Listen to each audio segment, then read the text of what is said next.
Good evening. Good evening, and welcome to the August 12th, 2025 Planning and Zoning Commission meeting. We can have roll call, please. Messina. Here. Ward. Here. Coppice. Here. Fleming. Here. Ingalls. Here. McCracken. Jamtas. Here. Okay. Could you join me for the pledge, please? I pledge allegiance to the flag of the United States of America, to the republic for which it stands, one nation, under God, indivisible, with liberty and justice for all. Thank you. Before I ask for approval of minutes, I want to welcome our newest commissioner. Welcome. Thank you very much. Enjoy your time while you're here with us. I'm looking forward to it. Well, Look good. forward to helping. Well, thank you very much for volunteering. I need approval of June 10, 2025 planning minutes, please. So moved. I have a motion. Second. I have a second by Fleming. All in favor? Aye. Aye. Public comment. This time, anyone that wants to speak on anything that's not on our agenda? Hearing none. Staff comments. All Hillary? right. Good evening, commissioners. Good evening. So for next month's meeting, we will have an annexation and subdivision, so a two-part request coming before you. Wanted to just do a quick update on the efforts of the Downtown Core Working Group. There is a survey that is available online. So if you go to either the city's website, or you can also get to it from city's Facebook page, and it's been shared on social media, including Nextdoor. But you can provide initial input on the downtown regulations to determine if you like the existing ones or if you'd like to see some changes in terms of height and tower spacing, things like that. And we also have an opportunity for people to sign up to receive information about the project and to participate either in the public forums or to be considered for the stakeholder group. So we encourage people to do that. I think we have over 200 survey responses currently, and we're looking at having the first stakeholder meeting in September. So we'll keep you updated on that. And then a quick note, I'll be this Thursday up in Sandpoint all day. There is a land use and housing study committee that was formed out of this last legislative session. And so as chapter president for APA Idaho, which is the professional planning organization, three of us, the board members, will be presenting to that group, which is largely comprised of legislators. So we'll be doing that on Thursday. Oh, That's good all for I have. you. Thanks. Thank you. Tom, Commissioner, can I ask go a ahead. few follow-up questions? On the survey, is there any restrictions on who can or cannot participate? No, but the survey does ask, do you live in Coeur d'Alene? Do you own property in certain areas? And do Ideally, you live in any of these you're a neighborhoods? Coeur d'Alene resident or something thereabout. Correct. And And then- also, we've sent it to the development community, especially the ones that were involved in some of the towers and projects downtown and their teams. And when does that survey close? We don't have a definitive date, but we were looking at closing it before, well, probably next week, I would guess. Next so that we week. can kind of look at that list as we meet with the working group to kind of plan for September. If we need to, we could extend it a little bit, but we need to wrap it up definitely. Last the beginning question of on the September. survey is, are the results going to be made public? Yes. Perfect. Yep. Thank you, you. Hillary. Did the Downtown Association also capture it and send it out to They've their sent it members? out twice, yes. So they sent Okay. it out in a separate email, and then it went out in their latest newsletter. Okay, cool. Thank you. Thanks, Hillary. Commission comments? None? Okay, moving into our first agenda item. Applicant is Sam Investment. Location is 1801 Lincoln Way. A proposed special use permit for on-site food and beverage consumption in a commercial limited C17L zoning district. Sean, go ahead. Right. Thank you. Thank you, Chair. And I must say, before I begin, all of your guys' nameplates look great. They're all the same font. They're all the same size. It's beautiful. Thank you, Tracy, for putting that together for us. Looks good. All right, so as alluded to, we do have a special use permit request tonight, SP 125. It is for food and beverage on-site consumption. That is in a C17L zoning district. All right, that parcel is a 0.58 acre. It is located at 1801 Lincoln Way, which is south of Emma, north of Davidson Avenue, and it's on the west side of US 95, and also known as Lincoln Way for addressing. So it was published in the Coeur d'Alene Press, posted at the subject property, and mailed notice, all within the required times as state code requires. So we just talked about Curtis's request, and I won't read everything on there into the record. I'll talk a little bit about the site background because everybody can see at home and hear what the request is about. The subject property was previously a professional services office space, and the suite is currently vacant. The adjacent suite is an active on-site food and beverage establishment, which is El Paisa next door. In 1998, there was a special use permit that was granted for Chopstick Express, which was an off-site food and beverage establishment. That was in 1998, which was housed in the suite currently occupied by El Paisa. So the rest of the strip mall is occupied by retail shops and business offices. So on-site food and beverage consumption is allowed use in the C17L zoning district with a special use permit. So we'll move into the location. You can see I-90 up to the north here. This is the hospital. To the south is some additional medical services, and then south of Emma is the strip mall that is subject property here, and then West Davidson is at the southern flank of that building.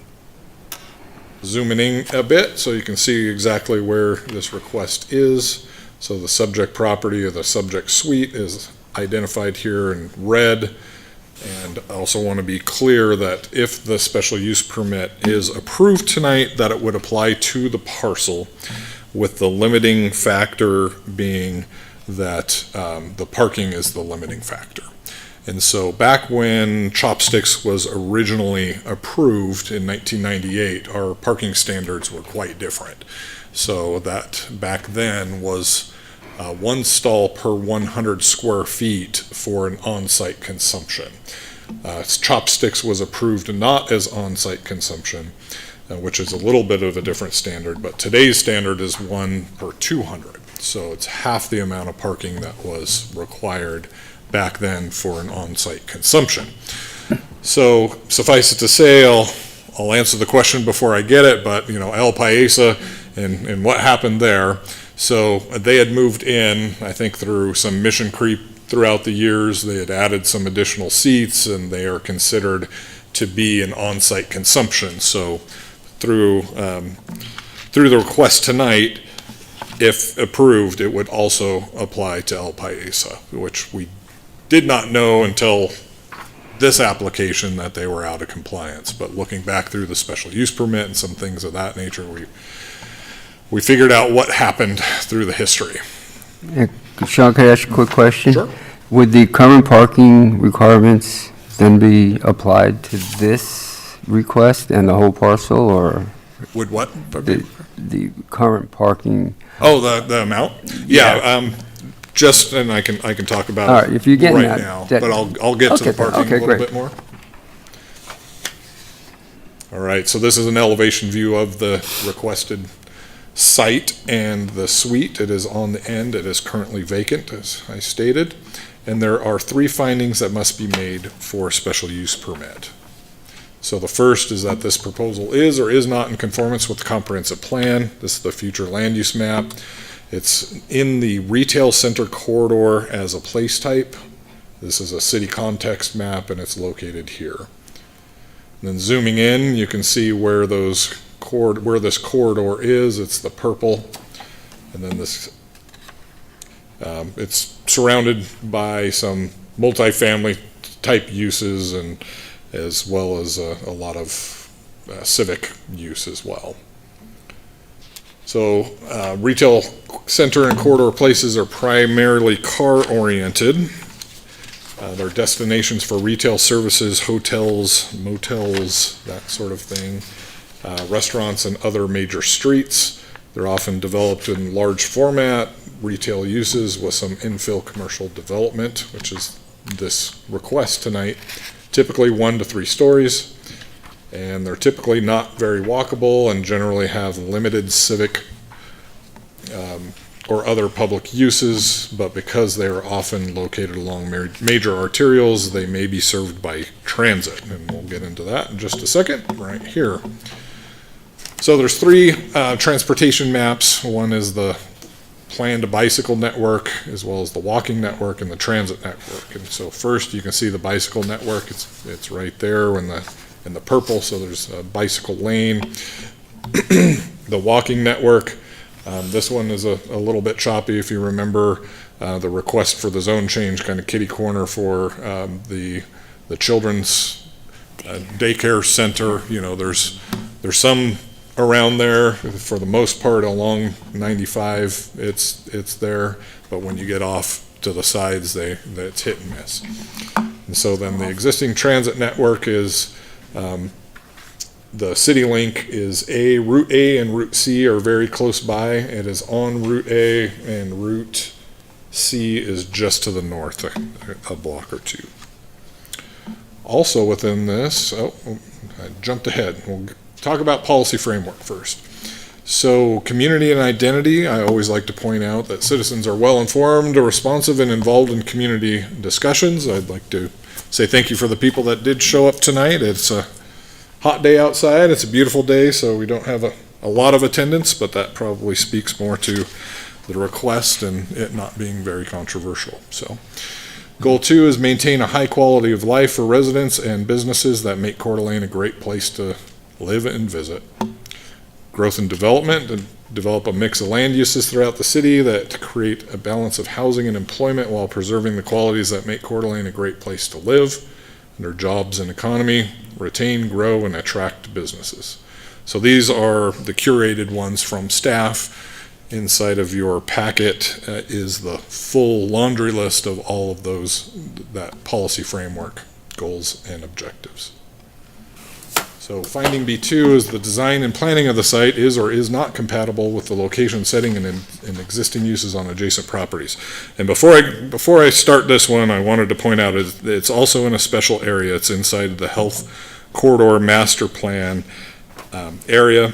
It doesn't directly contribute to the health of that site, but it is within that urban renewal district and adds to that tax increment. That description is also in your staff report on page 9. All right.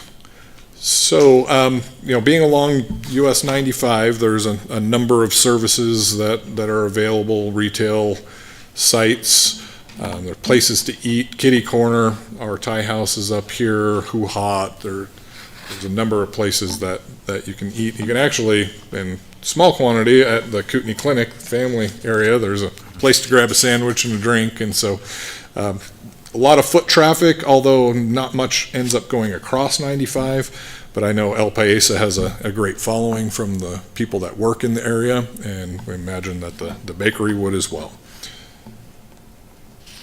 So the zoning of the area, as you can see here, most of the area is C17 on the west side of US 95, and then directly behind it is R12, so there's residential use, and that runs to the west. There's a little R17 to the south, C17 for pretty much most of that corridor, and then as you get to the other side, east side of US 95, is that commercial Ironwood Center. Land use pretty much similar. The hospital is civic. The I guess day use medical facility here is commercial because they don't stay overnight. I did notice that the old Walden House, which has been removed and turned into a parking lot, is still shown as civic here, so our map needs to be updated, but that just happened a couple months ago. To the south of that is when you start getting into the neighborhoods, and there's single-family detached duplexes as well as some multifamily. All right, so getting into the photos. So this is across the street to the north, so you're looking kind of southwest there. The circle here is the site, and this is showing the Kootenai day use.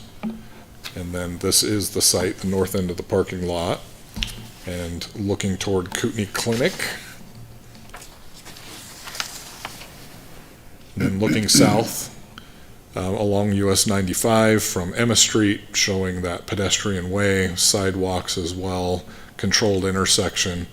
You can tell that the design of the parking lot itself has angled parking, so if people are following the design of the parking lot, they would enter in at West Davidson and then travel through the parking lot to the north, ultimately exiting onto Emma, which is a controlled intersection, which would help traffic get back onto 95 or across 95. Alternatively, they can go west on Emma and follow that to Northwest Boulevard. So this is the parking lot looking directly south at that 1717 Lincoln building, and then looking north, showing the pedestrian along the edge. So next is the location, design, and size of the proposal are such that the development will or will not be adequately served by existing streets, public facilities, and services. And once again, I jumped ahead a little bit. I wanted to address Tom's question. So there's a total of 29 stalls on site. And between El Paisa, if this request for the bakery is approved, and the other uses on the parcel, they would need 25, leaving 4 additional. So that 4 would roughly, and the question becomes, generally, if there was another use that wanted to be similar on there, and there's 4 stalls, that equates at 1 per 200, and there's an extra 4 stalls, only about 800 square feet for the additional suites if there was to be an additional use that's similar. All right, so city staff from Streets and Engineering, Water, Fire, and Wastewater Departments have reviewed the application request in regard to public utilities and public facilities, and staff has indicated that there's adequate public services and facilities available. I wanted to speak shortly. I think I dog-eared the page I want to get to, so give me a second. And the comment was from Chris Bosley, Streets and Engineering, about traffic, specifically using the land use code 939, that a bread, donut, bagel shop without a drive-through window, there is a category for that, surprisingly enough, from the ITE trip generation manual, proposes that they are expected to receive approximately 48 trips in the AM peak hour. And it is likely that the bakery will receive a significant number of walk-in customers with its proximity to the medical campus, and Emma Avenue has the capacity to accommodate the additional traffic. So that seemed to be the most pertinent comment from staff. The rest of them can be found on pages 17 and 18. So we'll move on to the site plan. So north is to the right. This is north. So this is Davidson, Emma, US 95. Suite 1 is the proposed bakery. There's handicap parking stall here, angled parking, so you would enter and then come out over here onto Emma. And then a floor plan. So this shows how they are planning to lay out the bakery if approved. And so you can see the seating out front here. If there's 15% or less of the floor area is dedicated to seating, it can be considered a to-go or off-site consumption, but there is more than that here, which is why we're here tonight for this request. And so Planning Commission, as a condition of approval, may establish reasonable requirements for conditions to mitigate any impacts that would adversely affect the surrounding neighborhood, be specific, and if you're going to add additional conditions, add them to your motion. There are no proposed conditions by staff. And with that, that'll wrap up my staff report and presentation. So the Planning Commission will need to consider this special use permit request and make appropriate findings to approve with conditions, deny, or deny without prejudice. Is there any questions? Thanks, Sean. John, you got a question? Thanks, Sean. Appreciate the report. So when I studied the packet at home, I got a little bit lost. I was thinking to myself, the Mexican restaurant must have had a special use permit somewhere along the line. Usually when we get a special use permit, we have a little section in the staff report that shows a history of other special use permits in the area. If you could picture Schreiber, for example, you got more special use permits in there than base zoning operating or whatnot. So I was thinking to myself, well, how did the Mexican restaurant come about? And I guess I'm hearing it's kind of hanging out there. Is that right? Yes, yeah. So if we don't approve this, that place is in jeopardy too. This is more than just a bakery. It's a bakery and a Mexican restaurant. By proxy, yes. That said, where I was really looking for that history, my question was going to be, and I think it's really just the same valid question, is, okay, that seems to, this is fitting in next to an existing on-site food and beverage. So the question is, how goes it? Are you aware, or anyone else in the room, of any issues or problems, or it seems like that has functioned there pretty well. You mentioned people walk to it, I guess, and some pedestrian. So is there any issues with that in your mind? Are you aware of any complaint of parking or traffic or trouble? They're loud or noisy, or any of the negatives that might come from a more commercial establishment. Are you aware of any problem there? I did not receive any large complaints. The only issue that I received a phone call with was a woman who is also located in this area. She's actually in the building and just wanted to understand how the parking worked. She said sometimes it does get busy. Sometimes people are jockeying for a position in there to get their stalls, which is, to me, a good sign because people want to be there. If it was empty, there wouldn't be any businesses. It would largely be vacant. So that was her concern. I'm not sure if she showed up tonight, because I didn't get to see her face. It was on the phone. But that was the only call I got. Everybody within 300 feet, so that would include the neighborhood behind, was also notified. I didn't receive any contact from the neighborhood.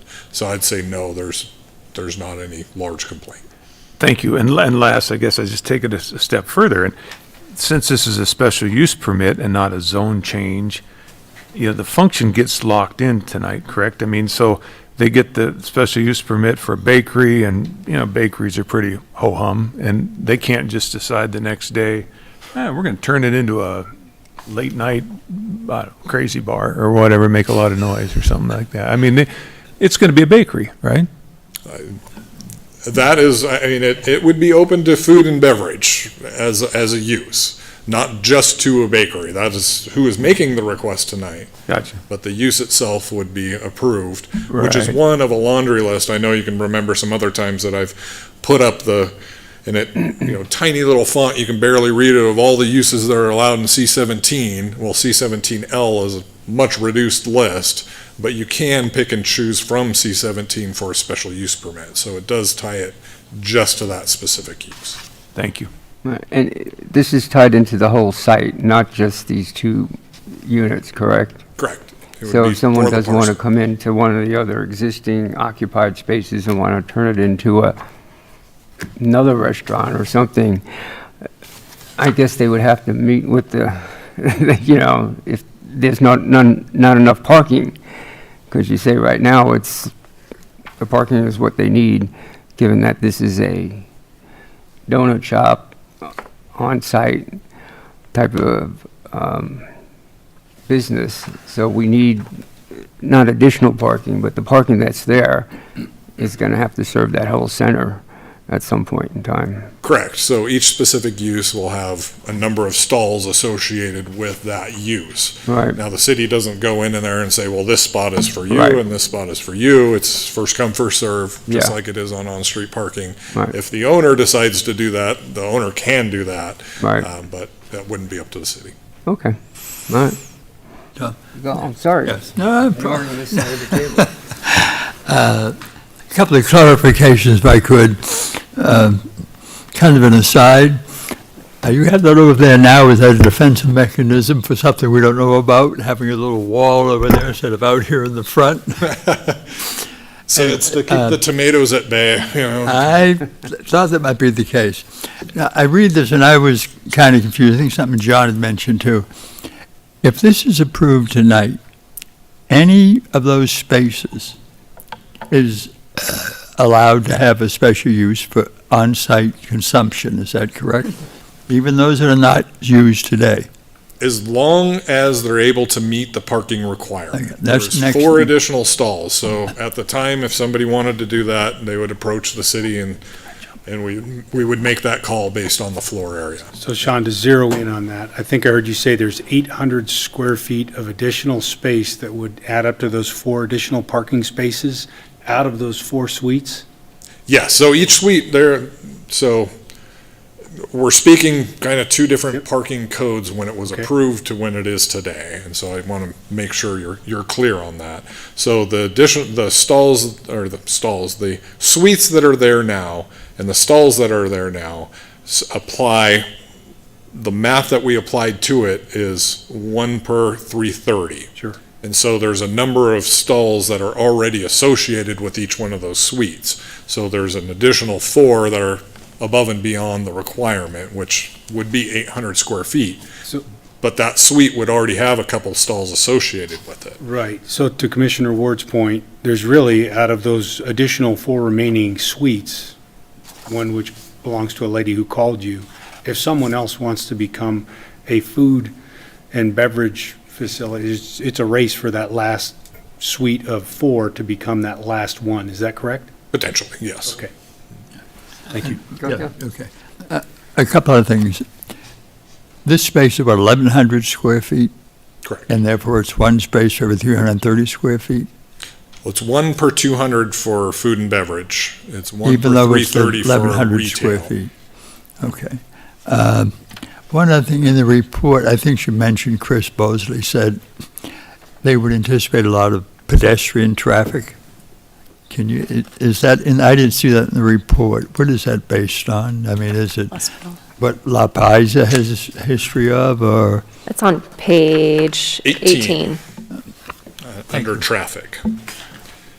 And so, you know, and some of this is based upon hours of operation too. So El Paisa, generally lunch and dinner, Right. you know, bakeries are largely Breakfast morning and sort of lunch. breakfast, right? And I'm sure they'll offer something around the lunchtime, or maybe they'll close up a little bit early, but they do have some alternating hours generally, as far as This one. the popularity. Go ahead. I don't have any problem at all with the bakery here and on-site consumption. My only concern is the impact. You know, is there adequate parking, and now how is that addressed? Because it is angled parking. It isn't like you have double drive aisles and so on. But, you know, So I feel a little better at least knowing there is a significant expectation for residential walk-up customers. yeah, that I would leave up to the owner to answer. One of the things that I talked to the gal that owns the eyeglass place is that, you know, the city has our standards, but we can't control is popularity. And so there's certain businesses that are going to drive a lot of traffic. People want to be there, you know, and other businesses not so popular. So we have our standard that applies to all of that type of use. And it's really up to the customers when they come and go. Thank you. Tom, I got a few. You That's go ahead. okay, yeah.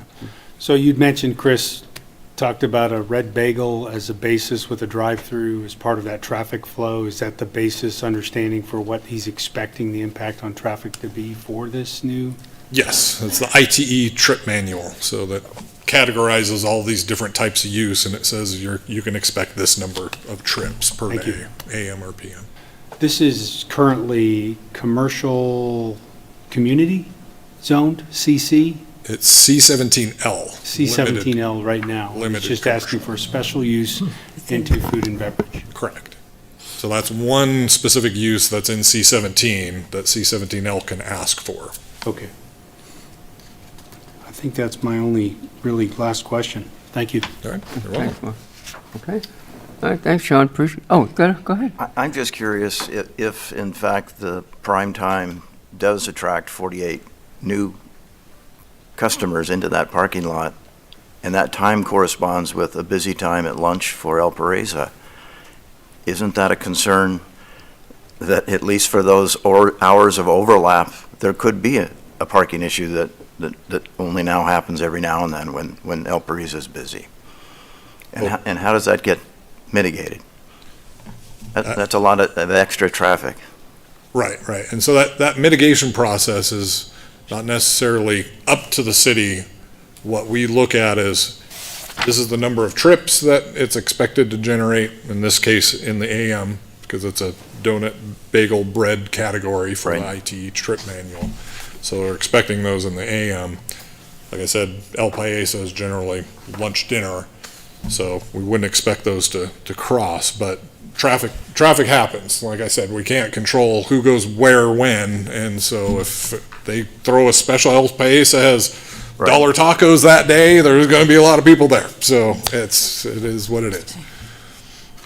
Also, do we know of those 48 extra visitors during prime time?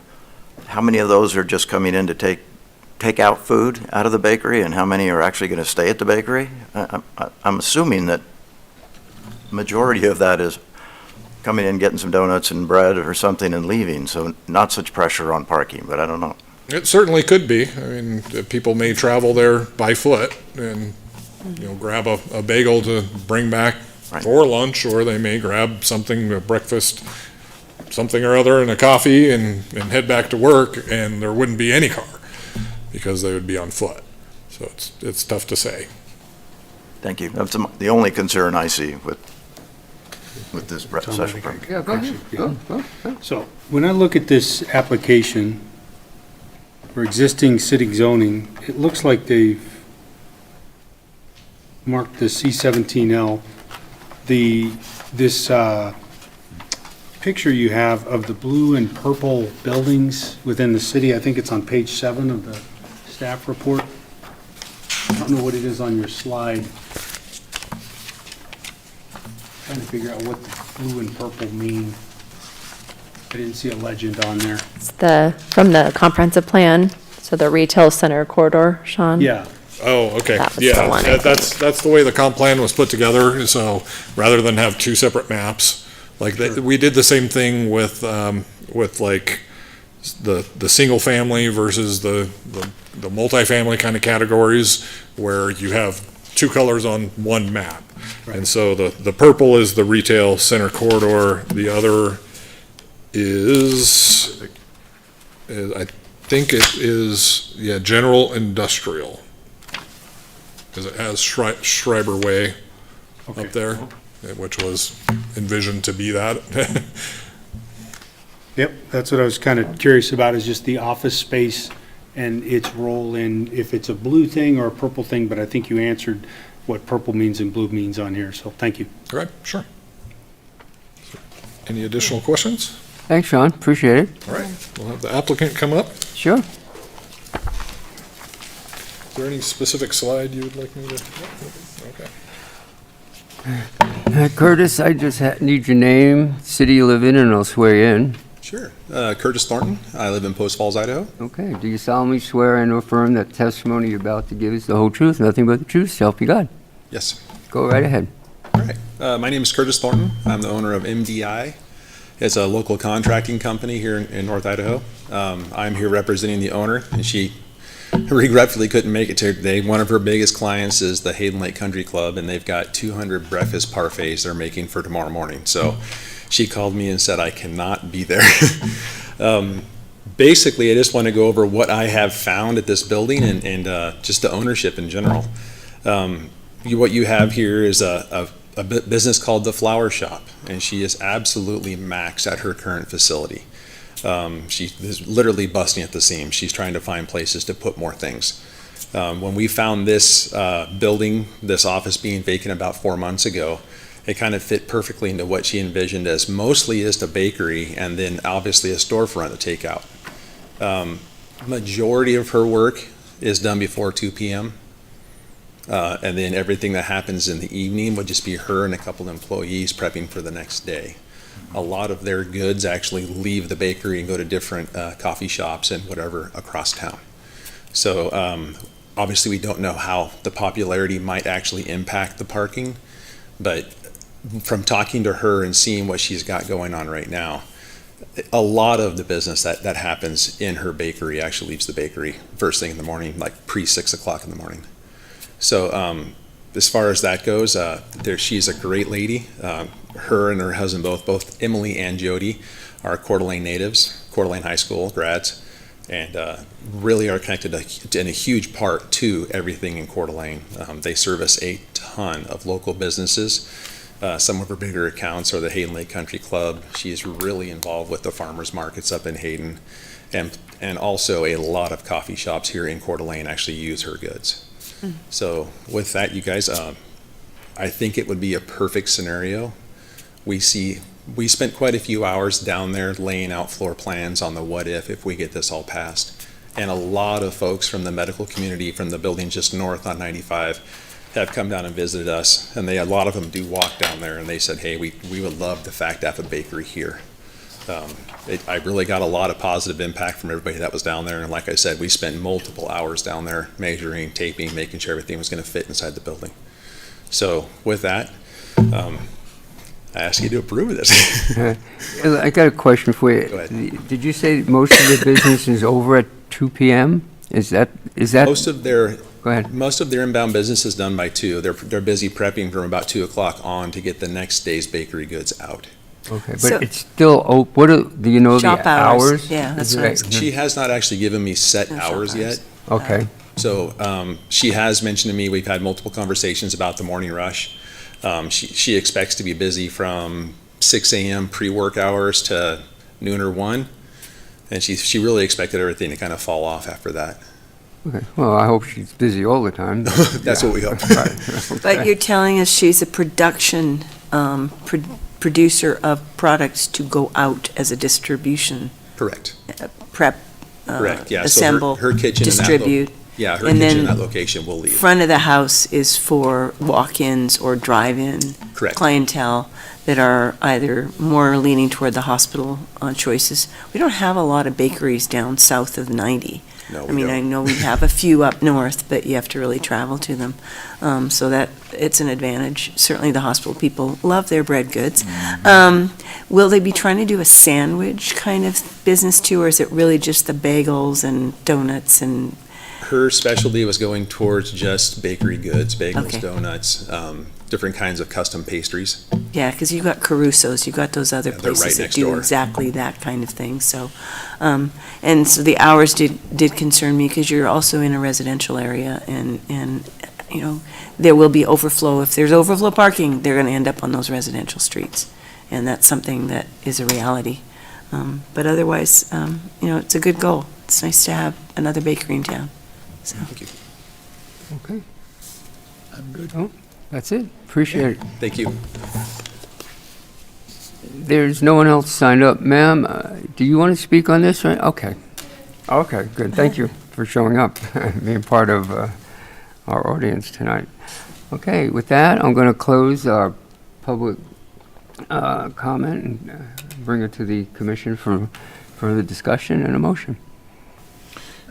Just Go ahead, John. a little discussion. I'm not floating a motion necessarily, but just, you know, it's clear to me that what's at stake here is 2 businesses, not just one. And the one's been there a long time. I'm not worried. I can't imagine any complaints. I asked the question sort of rhetorically for the record to, I think, establish that, you know, it hasn't been a problematic business or something like that. But so the Mexican restaurant's been there a long, long time. I think it's been very compatible. Mm-hmm. And I think the bakery is a good fit, as Commissioner Fleming says, for that area. I support it. Just you know, it's good business and makes good sense. But Thank you, John. Go ahead, Phil. Yeah. I had some real reservations about the parking situation, but it could happen in any one of the spaces. Get one in that's doing really well, instead of the 3 spaces, they have a great flow of pedestrian, vehicular traffic, whatever, and it does well. And reading through the staff report, I can't find a reason to say he doesn't meet the code. He does meet the comprehensive code. Impact might be a minor issue as far as the parking is concerned, but any business could, regardless of the use, could really create a traffic problem. And I think of recognizing the traffic limitations, the parking limitations, the marketplace will determine whether or not you can stay or go. But I don't have like I said, how did anyone complain about a bakery? I don't know. Anybody want to try our findings on this?